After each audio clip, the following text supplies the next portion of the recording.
Two American SEALs spotted a man in a scarlet uniform seated near the front row at a British high school graduation.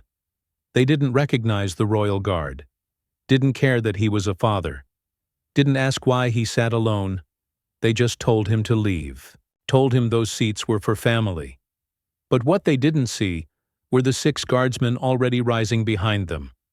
And the moment they spoke again, the entire room fell silent. Want to know exactly how this encounter unfolded? First hit that subscribe button and drop a comment below, telling us where in the world you're watching from. Now let's get into it. Julian Reeve didn't expect the stares when he stepped out of his black Vauxhall.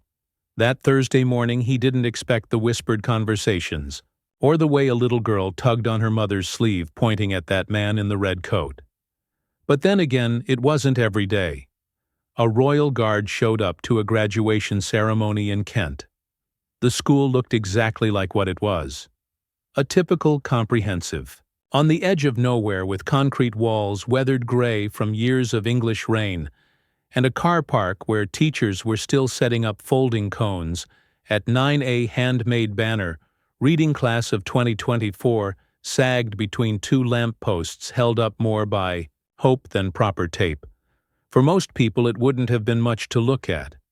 For Julian, it might as well have been Westminster Abbey. He sat in his car for a moment, engine ticking as it cooled, and let the silence wash over him. On the passenger seat lay a small bouquet of lavender stems bound with kitchen string. Not the kind you'd buy from a shop, these came from his wife's garden, the one he still tended every Sunday morning before church. Sarah had been gone nearly 2 years now, but he still brought her flowers to every moment that mattered. This one definitely mattered. Julian stepped out his dress uniform, catching the morning light like a beacon. The scarlet tunic was pressed sharp enough to cut paper boots polished to mirror shine.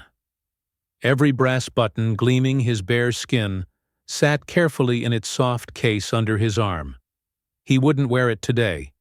Not here, but carrying it felt right. Somehow like bringing a piece of who he was to witness who his son was becoming. A few parents looked up from unloading balloons and camera equipment. Some stared a beat too long, then looked away awkwardly. Others smiled uncertainly, like they weren't quite sure if he was security, a guest of honor, or just someone with very formal taste in graduation attire. Julian didn't acknowledge any of it. He simply straightened his shoulders, adjusted his gloves, and began the long walk toward the gymnasium entrance. Each step was measured but natural, the gait of a man who'd spent 20 years learning. That presence was about more than posture. Near the bike sheds, 3 students in graduation gowns looked up from their phones. "Bloody hell," one of them muttered. "That's a proper Royal Guard." "What's he doing here?" asked the girl beside him. "Same as everyone else, I'd imagine," the third one said with a shrug. Julian heard it but kept walking. At the entrance, a nervous-looking boy in a lime safety vest fumbled with his clipboard. "Morning, sir," the student said clearly, trying not to stare. "You here for the ceremony?" Julian handed over his folded ticket with a slight nod. The boy scanned it quickly, then pointed toward a side door. "Parent, seating second block. You're all set." "Thank you," Julian replied, his voice warm but quiet, the kind that didn't need to announce itself to be heard. Inside the gymnasium buzzed with that particular energy of proud families and nervous teenagers. Folding chairs creaked under excited relatives. Balloons bobbed against the ceiling. The air smelled of floor polish, mixed with the lingering scent of whatever they'd served for lunch in the canteen. Julian made his way down the side aisle, lavender tucked discreetly under his arm. A few older guests glanced at his uniform. Did that double-take thing people do when they see something unexpected, then quickly looked away. A teenage boy elbowed his father and whispered something that made them both turn.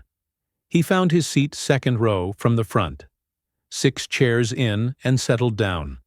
The plastic chair wobbled slightly under his weight. He adjusted it without complaint, removed his white gloves and folded them neatly in his lap. The lavender went down beside his feet, out of the way but close enough to catch its gentle scent. His eyes swept across the gymnasium until they found what they were looking for. The line of students waiting behind the stage curtain. Dozens of black gowns, white collars, and the unmistakable fidgeting of 18-year-olds trying to look dignified.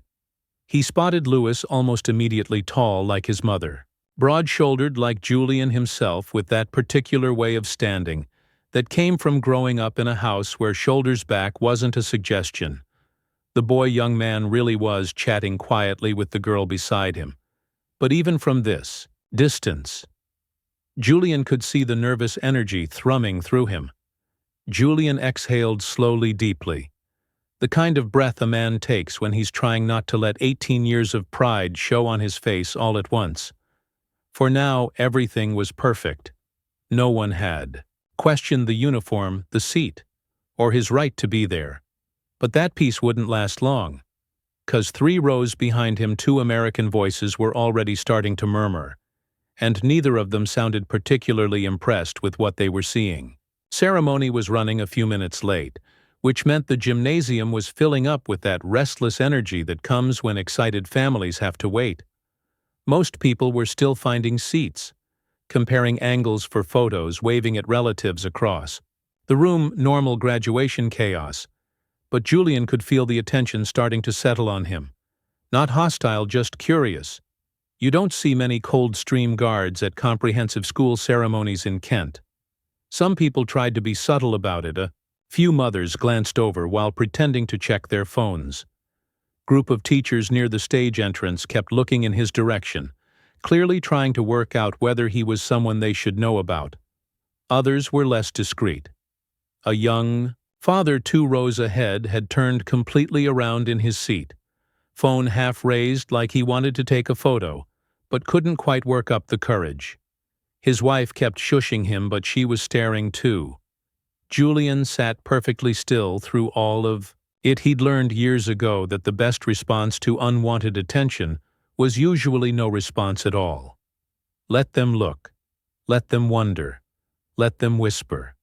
He'd stood motionless while tourists screamed in his ear at Buckingham Palace. He'd maintained position during protests outside Windsor. A few curious stares in a school gym barely registered, but the voices behind him were getting louder. I mean, fair play to him for committing to the bit, came a distinctly American accent, thick with what sounded like California. But isn't this a little much? Maybe he thinks this is the changing of the guard, replied another voice. This one rougher, more East Coast. A few people chuckled. Julian's expression didn't change. His breathing stayed even, but something in his posture shifted almost imperceptibly, but enough that anyone with military training might have noticed. He wasn't tense exactly, just aware. Voices kept going. Wonder if he's here for his own kid, or just likes the attention? I mean, come on, full dress uniform, for a high school graduation. That's when footsteps started moving down the aisle behind him. Ian didn't turn, but he could feel them approaching, 2 people walking with that particular confidence that said military training even when they weren't in uniform. The footsteps stopped right beside his row. Excuse me, mate. Julian turned his head slightly. 2 men stood in the aisle, one shorter and stockier with a shaved head and a sports jacket that was just tight enough to hint at serious gym time. Underneath, other was taller, wiry with close-cropped hair, and a restless jaw working a piece of gum. That seat taken? The shorter one asked, nodding toward Julian's chair. Julian glanced down at the clearly printed ticket in his hand. It is by me. The taller man stepped closer. Right. Well, thing is, we were told this row was reserved for immediate family school allocation and all that. You might want to check with someone about moving back a bit. Julian pulled his ticket from his tunic pocket and held it up. The printing was clear as day. Row B, seat 6. Parent reserved. I was directed here by the volunteer at the door, Julian said calmly. Feel free to check with them if there's confusion. Daughter man glanced at the ticket, but didn't really look at it. Look, I'm sure there's been some mix-up. Nothing personal, just trying to keep things orderly. There's no mix-up, Julian replied. I drove 3 hours to watch my son graduate. I'll be sitting here. Something in his tone, not aggressive, not confrontational, just absolutely certain, made a few nearby parents look over. The energy in the immediate area shifted slightly, like air pressure dropping before a storm. The taller man's jaw worked the gum a little faster. You know, you don't really need the full costume for this. We get it. You serve. We all served. But this isn't exactly a state occasion. Julian turned to face them properly now. His voice stayed level, but something in his eyes had gone very still. Did you stand watch over the Queen's coffin? Did you carry fallen comrades down the mall while the nation watched? Did you hold the line when everything in you wanted to break? The two Americans weren't expecting that. The shorter one opened his mouth, then closed it again. Then don't compare what you think service looks like. Julian finished quietly. A hush had fallen over the nearby rows. People were trying not to stare, but everyone within earshot was listening now. Even the students behind the curtain seemed to have gone quieter. Taller man tapped something on his earpiece. We'll get this sorted. Julian folded his ticket back into his pocket. Do what you need to do.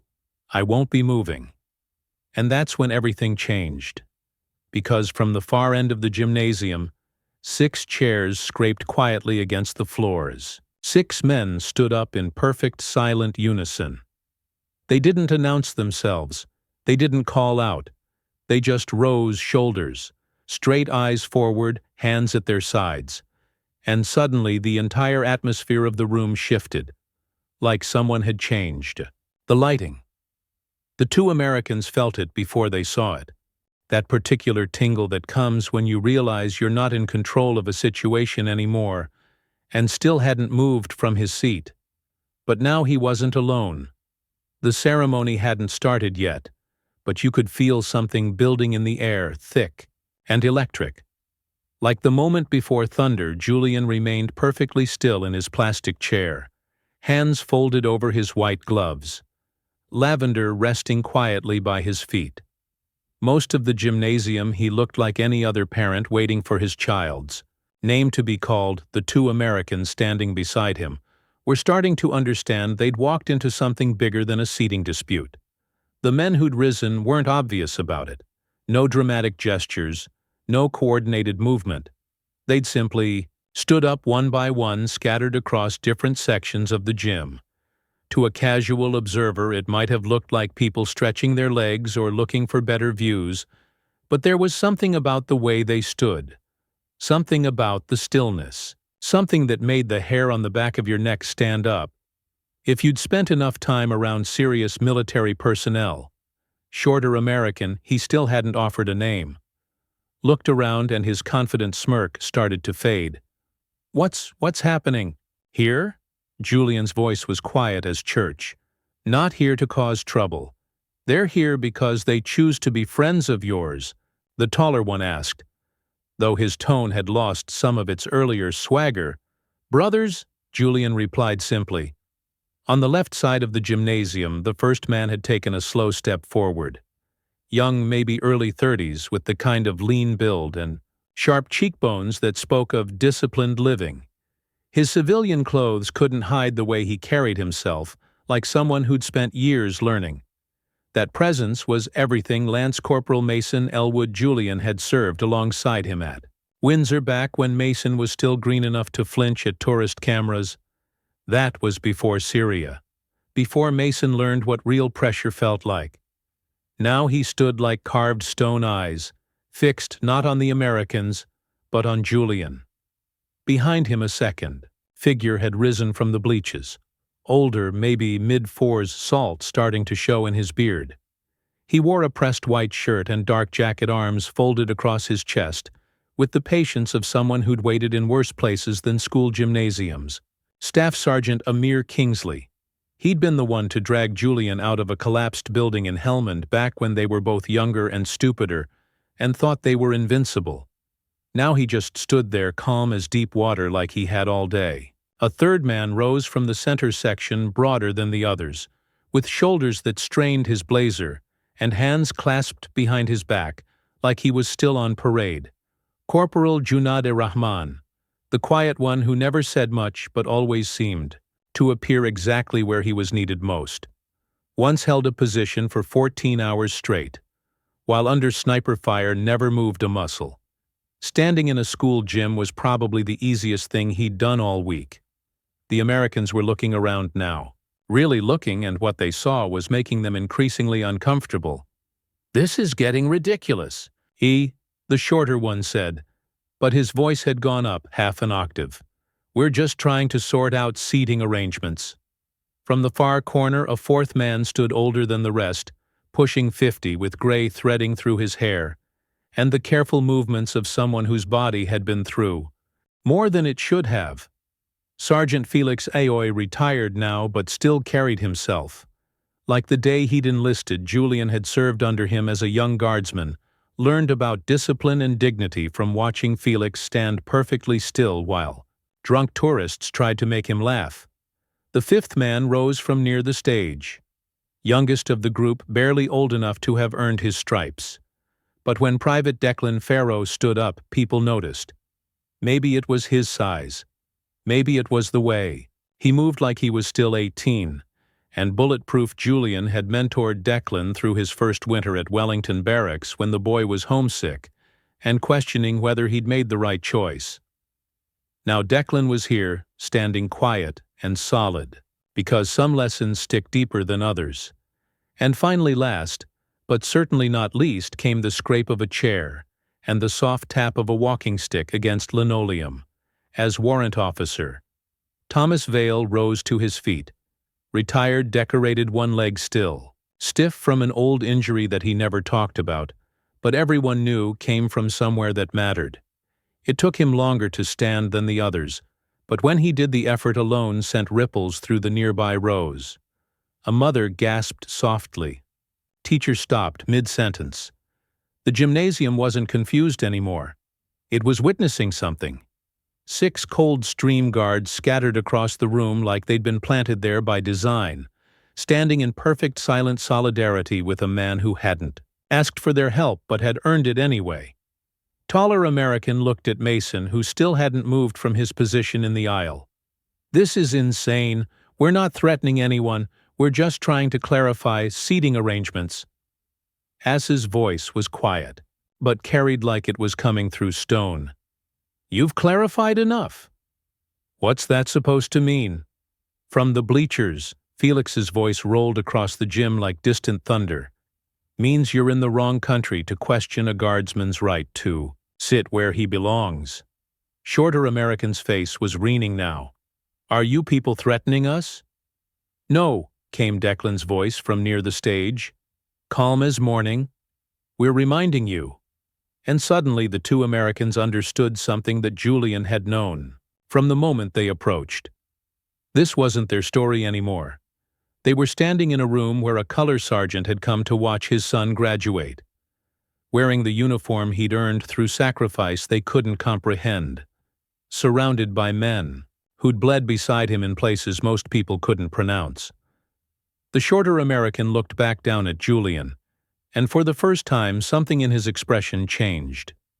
Not fear exactly, not even respect, but recognition.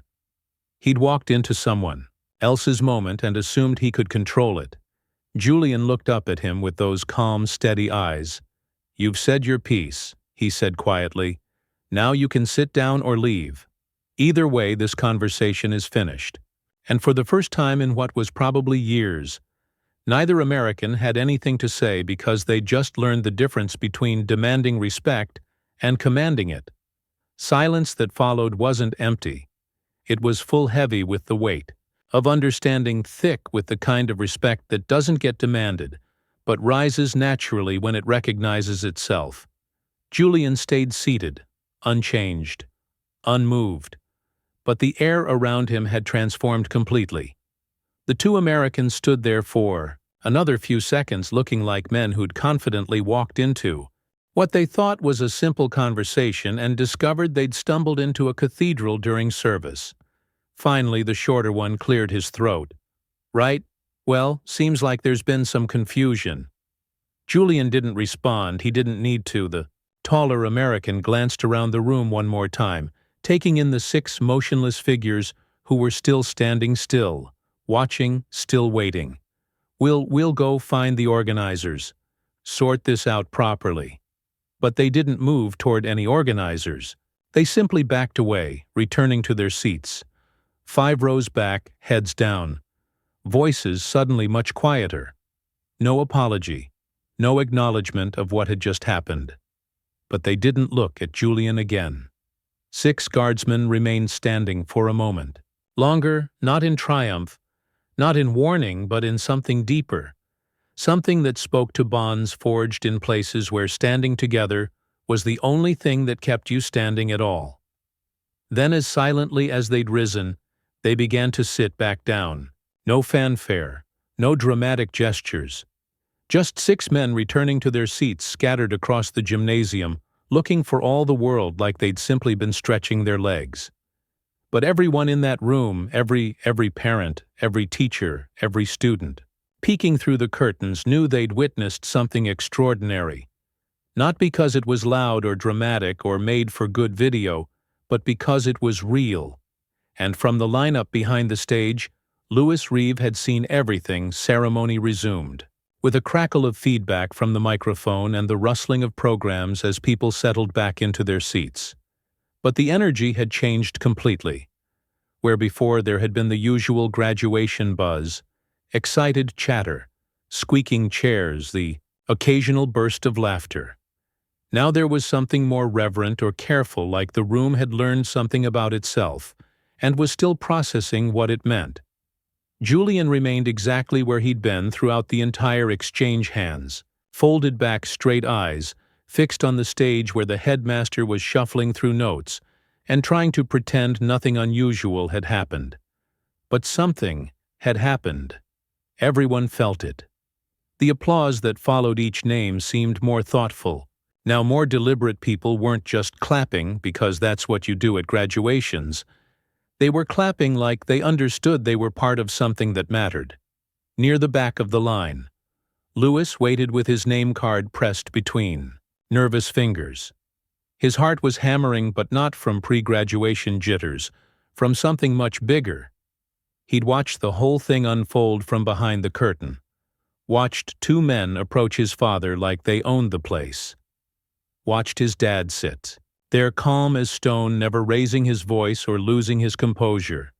And then he'd watched 6 strangers, except they weren't strangers, were they, rise like something out of legend.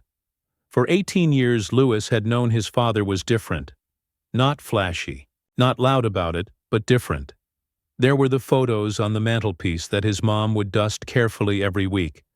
Medals in the wooden box that never came out except on Remembrance Day. The way other military personnel looked at his dad whenever they met. Not just respect, but something deeper. Now Lewis was beginning to understand what that something was. The names kept coming. Sarah Mitchell, James Patterson, Emma Thompson. Each graduate walked across the stage. They exchanged handshakes and smiles, posing for pictures that future reflections would cherish.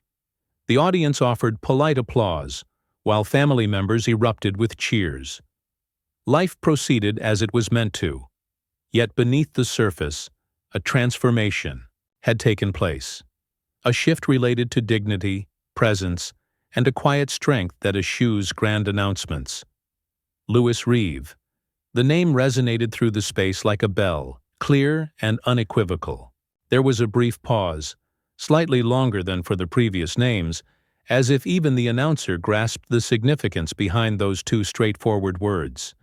Next came applause, exuberant and chaotic, but profoundly rhythmic.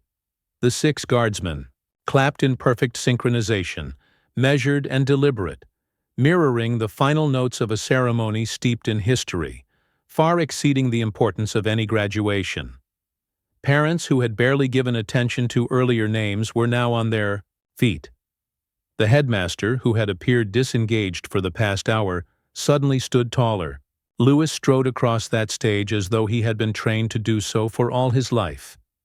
His head was held high, shoulders back, every step measured and assured. He was not performing, nor was he putting on a show.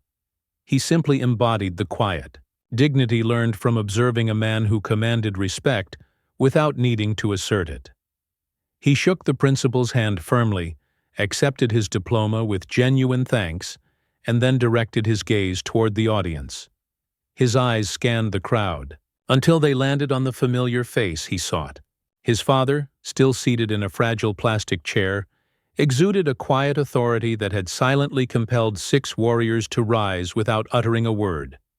An additional emotion had emerged in Julian's expression, a pride that was unfiltered and overwhelming.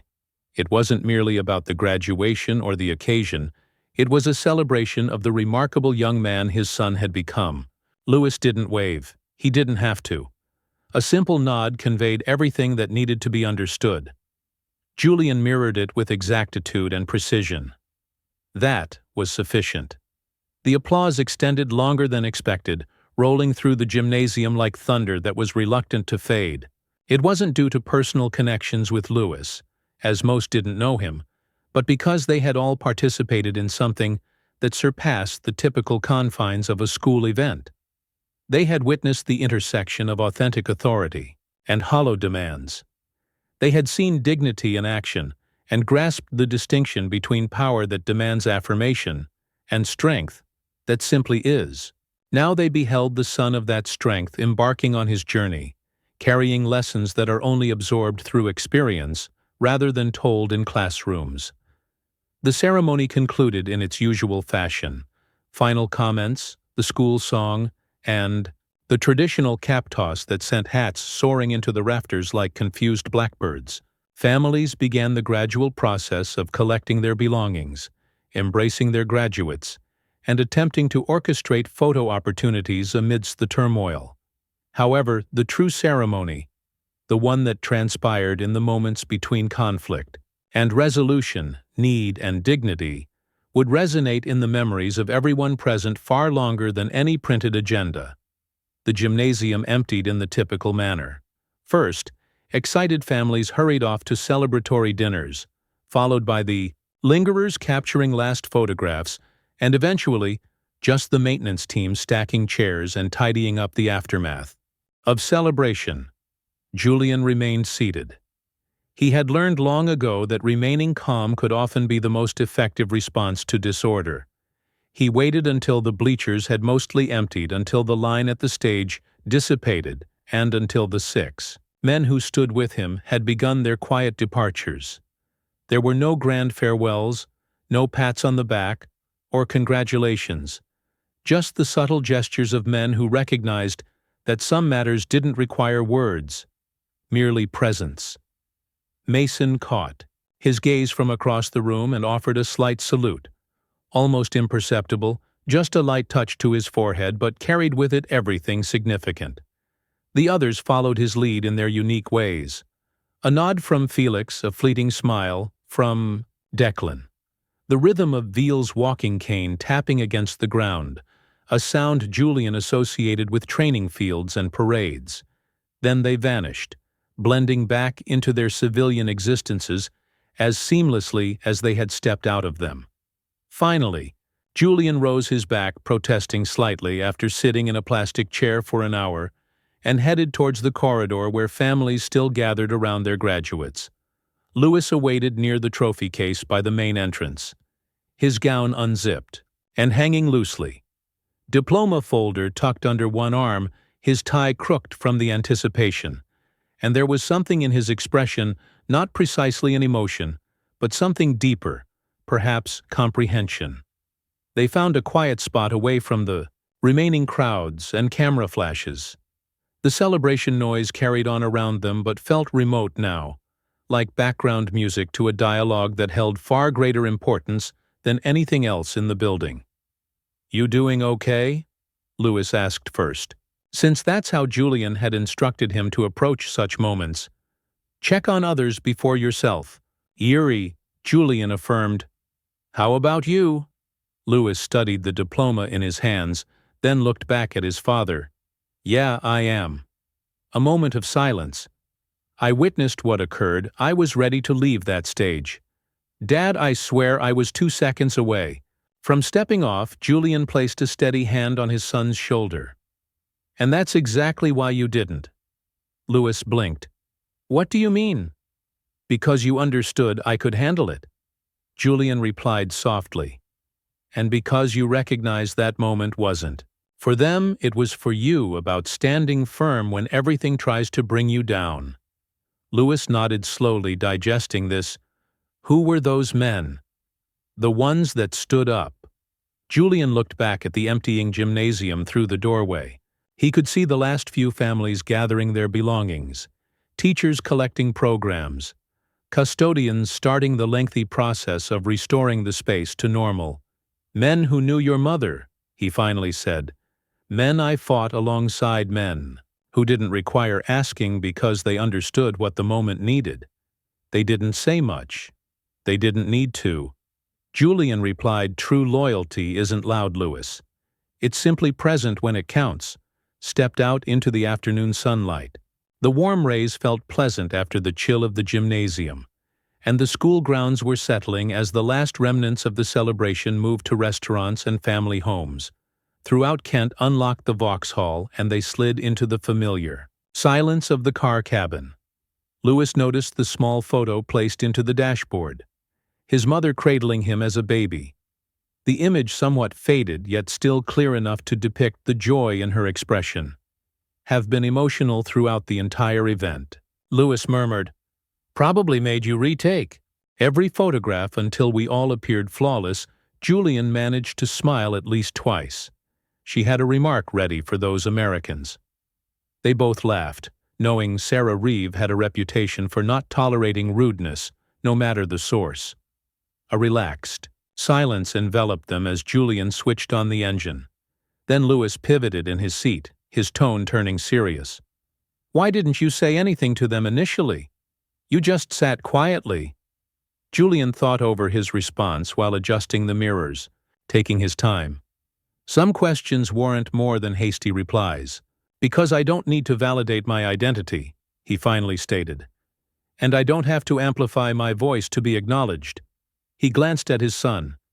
"You know how many times I've faced the choice to let things go or turn them into a conflict?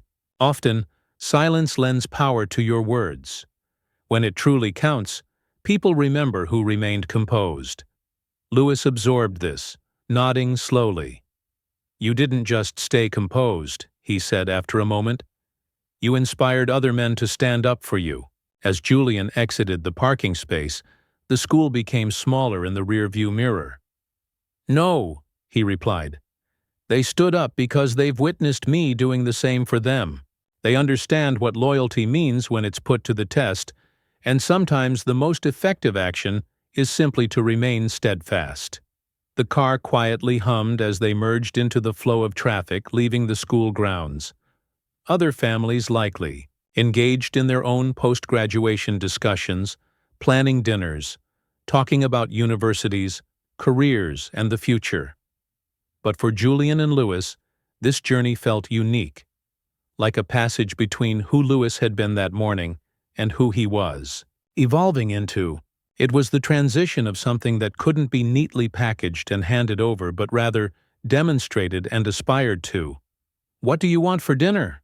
Julian inquired as they reached the main road. Lewis beamed. "Yeah, and I know just the spot." "Let me guess," Julian said, feigning resignation. "Waffle House?" "You got it." Julian shook his head, yet smiled. Some things remained constant, and perhaps that was not such a negative aspect. As they drove toward town, the school faded entirely from view. However, the lesson from that afternoon about dignity, presence, and a strength that doesn't require declaration would linger with them far longer than any car ride. Sometimes, the most significant moments occur not when you're attempting to prove a point, but when you simply embrace your true self, regardless of those observing. And on the rare occasions that you're fortunate, That's precisely when those who mean the most are watching. What I want to ask is this: would you have stood alongside those 6 guardsmen in that situation, or would you have remained seated like Julian, believing that dignity outweighs conflict? And honestly, should any parent ever be asked to vacate their place at their child's graduation simply because someone disapproves of their uniform? Share your thoughts in the comments on what you would have done. If this narrative touched something within you, prompting reflections on respect and quiet strength in a new light, please hit that like button. It genuinely assists more than you know. Make sure you're subscribed with notifications enabled, because we present narratives like this daily about the men and women who uphold these traditions with their lives. If you know someone who could use a reminder of what authentic authority appears to be, someone who equates power with noise until they gain attention, send them this video right now. You can view our other stories on the screen. Click one, and I will see you there. Better yet, I'll see you tomorrow with another tale that consistently reaffirms this truth. True strength does not seek acknowledgement. It simply exists, and, in its presence, even the most boisterous voices discover they have been rendered silent.